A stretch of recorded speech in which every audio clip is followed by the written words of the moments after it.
هنعمل الليمون بقى بطريقه سهله وبسيطه. لا تقولي لي بقى ليمون بره ولا ليمون مصانع ولا الافلام دي كلها.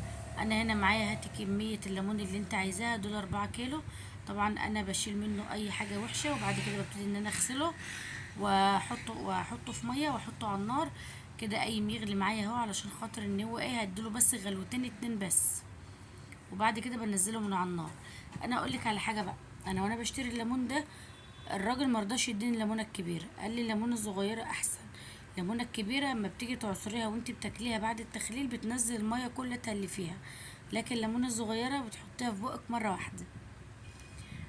المهم كده الليمون اتسلق وخد غلوتين 3، بعد كده بقى بفضل اغير عليه يومين 3. تمام. انا هنا جبت كيلو فلافل شطه حمرا على خضرا. فانا هعمل طبعا ده مش كيلو الشطه كله، انا شايله منه على جنب. انا هعمل بس شويه كده للخلطه.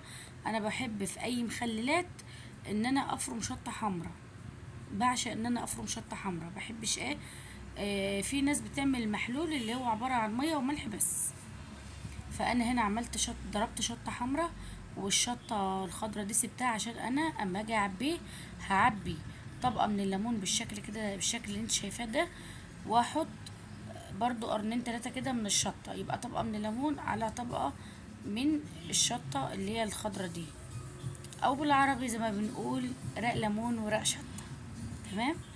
فانت بقى كده بتفضلي تعبي بقى البرطمانات اللي عندك كلها زي الكميه ما تخلص معاك بالشكل ده كده.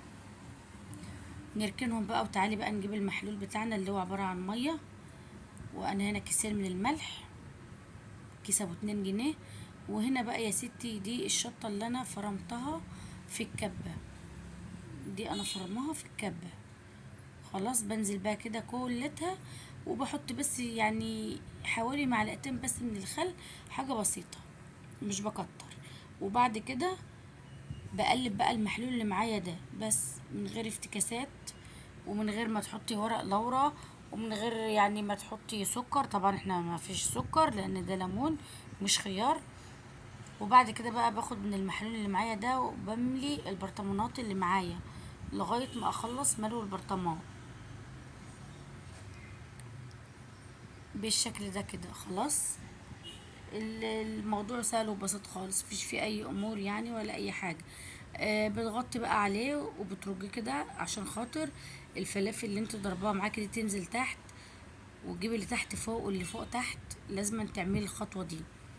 خلاص مخلل سهل وبسيط، ده طبعا بيتاكل على طول يا جماعه، سهل وبسيط جدا، ومفيش فيه اي افتكاسات خالص خالص. يعني هو بالطريقه بتاعت امي وامك وستي وستك، صح، بالطريقه بتاعت ايام زمان خالص. يعني مش عايزه اقولك بقى نص معلقه من الزيت، حاجه يعني هايفه قوي كده على وش البرطمان من فوق، بيطلع بالشكل والعظمه دي.